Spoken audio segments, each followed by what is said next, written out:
Cette émission a été réalisée par les élèves de 6e 2 du collège Condorcet de la Chapelle de Guinchay en atelier scolaire avec Radio Aléo.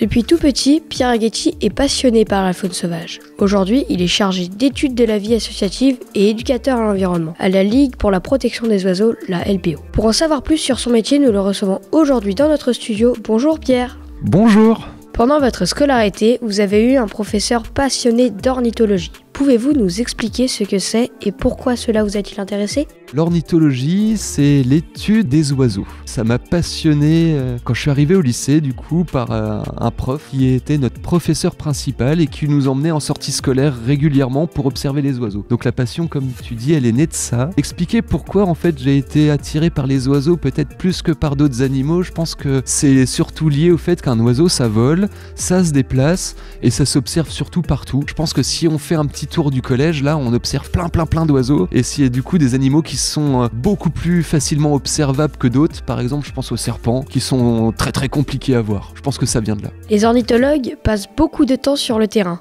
Quel est le plus bel oiseau que vous ayez observé ? Le plus bel oiseau, je dirais que pour moi c'est un oiseau que je revois régulièrement, pratiquement tous les mois. C'est des oiseaux que je suis dans leur reproduction et dans leur vie de manière générale. C'est le hibou grand-duc. Ça, je pense que c'est l'un de mes oiseaux préférés, enfin l'un des plus bels oiseaux. Après, mon oiseau préféré, c'est peut-être pas celui-ci, c'est peut-être un oiseau plus commun, je dirais le merle, parce que c'est celui qui a le plus beau chant. Pour vous, quelle est l'importance des oiseaux pour l'environnement ? Les oiseaux dans l'environnement, effectivement, ils ont une place qui est bien définie. D'ailleurs, chaque espèce a entre guillemets une place et un rôle à jouer. Les oiseaux, eux, ils vont avoir un rôle qui va être surtout, notamment pour les oiseaux qui sont dits insectivores, un rôle de régulation. Un rôle de régulation des insectes. On a par exemple l'hirondelle qui consomme énormément d'insectes, de petits moucherons, de mouches, de moustiques, qui peut éventuellement aider à lutter contre le nombre de moustiques par exemple en ville. Ces oiseaux vont avoir un rôle pour l'homme, mais également pour l'environnement. Ils peuvent lutter contre les populations d'insectes qui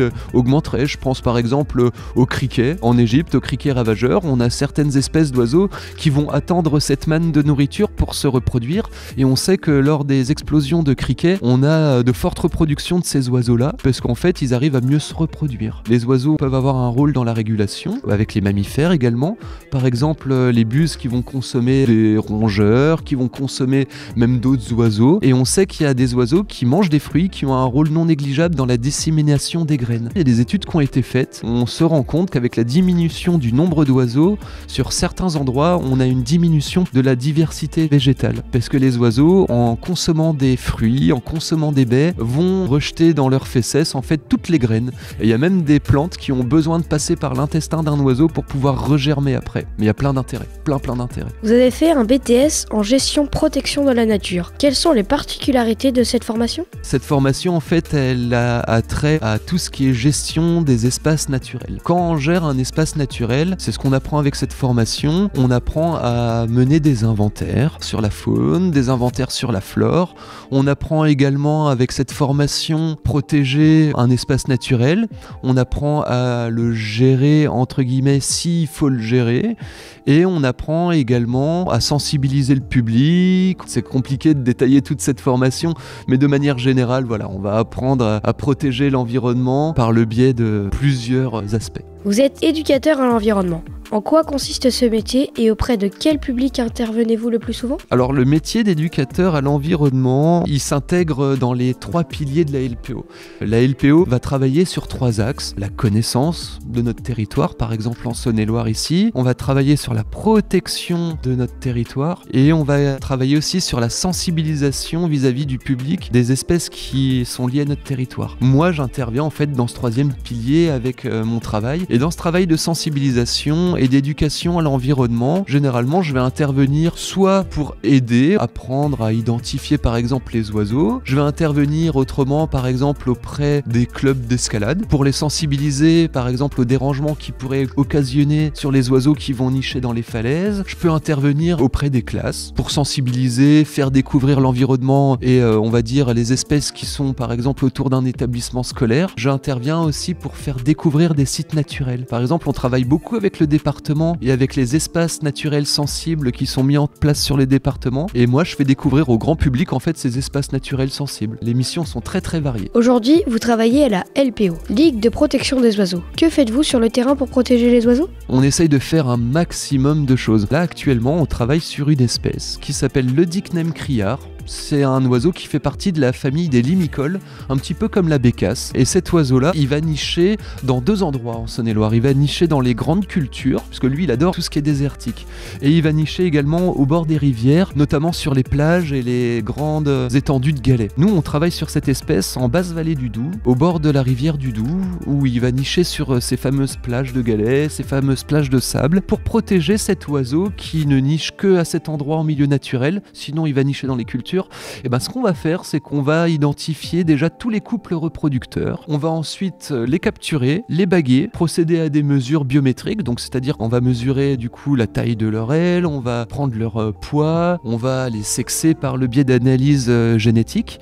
Et ensuite, ce qu'on va faire, c'est qu'on va leur poser une balise GPS dans le dos. Ça va être déjà pour étudier leur migration. L'an dernier, on a posé 3 balises GPS.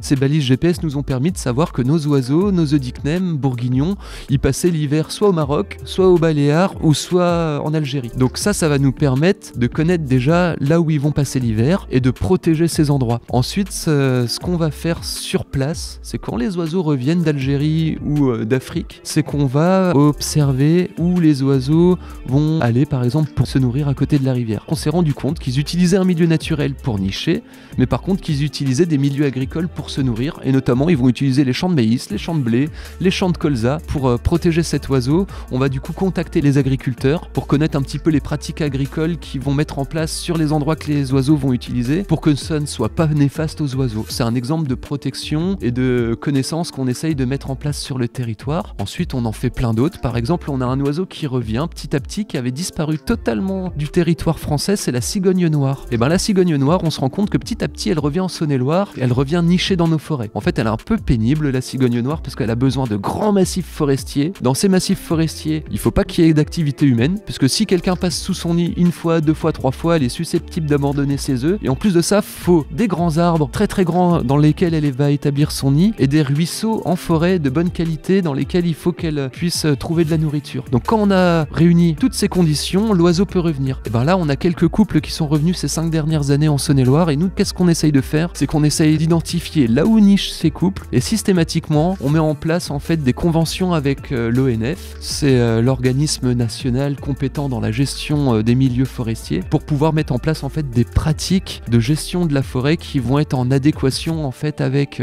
la conservation de cette espèce. On fait la même chose sur plein d'oiseaux forestiers, par exemple avec des rapaces, l'aigle botté, le circaète Jean Leblanc, le tour des palombes. La LPO possède 40 000 refuges. À quoi servent-ils et y allez-vous souvent ? J'y vais régulièrement, effectivement, parce que c'est moi qui suis en charge des refuges LPO sur toute la Saône-et-Loire. Et ces refuges LPO, ça va servir à protéger la biodiversité dans des espaces restreints. On propose en fait des refuges LPO pour les collectivités, donc pour les communes. Donc une commune, si elle le souhaite, elle peut mettre en place dans un espace communal un refuge LPO. On le propose également pour les établissements scolaires par exemple, mais aussi pour les particuliers. Et en fait, quand on va monter un refuge LPO, on va signer une convention avec la LPO où on va s'engager en fait à respecter une charte, et cette charte elle va stipuler quand on s'engage à créer un refuge LPO, on s'engage à la fois à protéger et à favoriser la biodiversité par le biais, on va dire, d'aménagements qui vont par exemple permettre aux oiseaux de nicher, ça va être des nichoirs par exemple.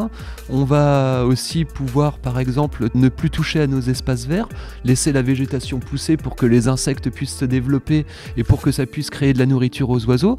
Donc ça, c'est l'un des premiers engagements. Il y a plein de solutions à mettre en place pour ça. Le deuxième engagement que la charte va stipuler, ça va être d'arrêter de chasser et d'arrêter de piéger les animaux sur son terrain. Et le troisième engagement, ça va être d'arrêter de mettre des produits chimiques sur ses terrains. Ces refuges LPO, je pourrais pas vous donner le chiffre en Saône-et-Loire, je l'ai plus en tête, mais on en a plusieurs centaines, notamment chez les particuliers, mais aussi beaucoup dans les établissements scolaires. Vous organisez des événements comme la Nuit de la Chouette. Quels sont les plus surprenants? Les événements sur lesquels on va intervenir, ce sont souvent des événements qui sont liés à la biodiversité. Par exemple, ça va être des fêtes de la biodiversité, des foires aux plantes, etc. Alors, c'est pas vraiment des événements qui sont vraiment surprenants pour moi, mais dans tous les cas, on essaye de se faire connaître sur le territoire un peu partout. Et on essaye de répondre présent dès qu'on nous sollicite pour qu'on puisse faire découvrir la LPO au public de manière générale. L'étude des migrations est importante à la LPO. Quelles sont vos méthodes pour suivre les oiseaux ? Pour suivre les oiseaux en migration, on a deux méthodes. On a une méthode où en fait on va être entre guillemets passif, c'est-à-dire qu'on va repérer des endroits et des axes clés où on pense que les oiseaux passent le plus souvent sur le territoire. Et à partir de ce moment-là, généralement, on va s'installer une matinée entière, du lever du jour jusqu'à midi. C'est la période pendant laquelle les oiseaux passent le plus. Et ce qu'on va faire, c'est qu'on va rester en place et on va observer tous les oiseaux qui vont se déplacer dans un axe nord-sud à l'automne ou autrement, au printemps, ça va être dans un axe sud-nord, tout simplement. Et là, on va compter tous les oiseaux qui vont passer au-dessus de nous. Ça peut être des pigeons, ça peut être des rapaces ou des passereaux. Les passereaux, c'est tous les petits oiseaux. Et ça, on va le faire généralement sur un site pendant un mois non-stop pour avoir pendant un mois de migration ce qu'on appelle en fait un graphique de la phénologie de la migration des oiseaux. Un graphique de la phénologie des oiseaux, c'est un graphique où on va mettre en évidence toutes les espèces et on va mettre le pic de passage de chaque espèce. Et ça va nous permettre de savoir un petit peu la date clé où chaque espèce va passer sur notre territoire. Par exemple, les pigeons, on sait qu'ils passent autour du 15 octobre. Les milans royaux, on va savoir que le plus gros passe à partir du 1er octobre, etc., etc. Donc ça, c'est le suivi de la migration qui est passif. Mais on fait également un suivi qui est, on va dire, très actif, dans le sens où là, on va aller dans un endroit et pendant un mois non-stop, on va aussi compter et capturer tous les oiseaux migrateurs. Et là, on va plus travailler dans une logique départementale, c'est-à-dire qu'on va plus essayer de connaître là où les oiseaux passent, comment ils passent, mais on va essayer de connaître en fait l'intérêt d'un site pour les haltes migratoires de ces oiseaux. Généralement, ça on le faisait sur un espace naturel sensible, on le fait plus, mais on va le refaire d'ici quelques années, qui s'appelle l'espace naturel sensible du Grand Étang de Pontoux. C'est un étang qui accueille des oiseaux en halte migratoire qui viennent faire une pause pendant leur migration, et du coup on étudiait en fait la qualité des haltes migratoires de cet étang, en étudiant en fait la masse de graisse que les oiseaux étaient capables de prendre pendant leur pause. Donc à chaque fois qu'on capturait un oiseau, on le retournait dans nos mains, on le mettait ventre face visible, on souffle sur les plumes du ventre et on arrive à voir la peau de l'oiseau. Et quand on voit la peau de l'oiseau, on arrive à voir à peu près s'il est gras ou s'il est pas gras. Donc un oiseau par exemple qu'on va capturer début septembre, on va pouvoir regarder sa masse adipeuse, c'est son gras en fait. Donc s'il a une masse adipeuse qui est pas élevée, on va noter ça sur un petit bout de papier, on va lui poser une bague et on va le relâcher. Peut-être qu'une semaine après, cet oiseau, on va le recapturer. On va savoir qu'on l'a recapturé grâce à la bague qu'on lui a posée une semaine avant. On va refaire toutes nos analyses, toutes nos mesures et on va regarder la graisse. Et ben si on se rend compte que la graisse est beaucoup plus présente, on va pouvoir par exemple conclure que cet oiseau il a utilisé notre étang et que cet étang il est favorable à la migration. Notre oiseau il a pu se nourrir, prendre de la graisse et on sait que la graisse elle est vitale pour la migration puisqu'en fait 1 gramme de graisse ça correspond à 200 km de distance pour un oiseau migrateur. Il va utiliser directement sa graisse pour pouvoir migrer. Donc voilà, ça c'est un autre exemple d'étude de la migration qu'on peut faire. Depuis 10 ans, vous faites de la photographie animalière. Pouvez-vous nous expliquer vos techniques pour prendre en photo les animaux sans les déranger ? La photo animalière, pour pouvoir prendre un animal en photo, faut souvent être un peu caché parce que la plupart des animaux sont farouches, ils ont peur de l'homme. Et pour ne pas déranger, ce que je fais souvent, c'est que je fais beaucoup de prospection, c'est-à-dire que je me balade souvent sans mon appareil photo pour voir où sont les animaux, quelles sont leurs habitudes, etc. Au moment où je veux prendre mes photos, je vais construire ce qu'on appelle un affût, une espèce de petite cabane sur lesquelles je vais poser un filet de camouflage, etc. De manière à pouvoir en fait être complètement caché de la vue des oiseaux et des animaux que je veux photographier. Comme ça me permet de pas les déranger. Pour finir, quel est votre meilleur souvenir avec la faune sauvage ? Oh, je pense que mon meilleur souvenir, c'est ma rencontre avec un loup. Alors, c'était pas ici, même si on en a maintenant en Saône-et-Loire de temps en temps, mais c'était dans le Vercors. Et il était très proche, aussi proche que vous, à peu près. Donc ouais, c'était mon meilleur souvenir, ouais. Et j'étais en affût, pour le coup, tu vois. J'étais caché, sous un filet de camouflage. Et j'aurais une dernière question, où est-ce qu'on peut trouver votre travail, vos photographies sur Internet ? Ouais, sur internet, j'ai un compte Instagram, tiens, avec toutes mes photographies, et il faut rechercher le compte en tapant mon nom et mon prénom, Pierre Aghetti. Merci beaucoup Pierre Aghetti, chargé d'études de la vie associative et éducateur à l'environnement à la Ligue pour la protection des oiseaux, la LPO. Pour en savoir plus sur la LPO, rendez-vous sur le site lpo.fr. Eh ben merci à toi.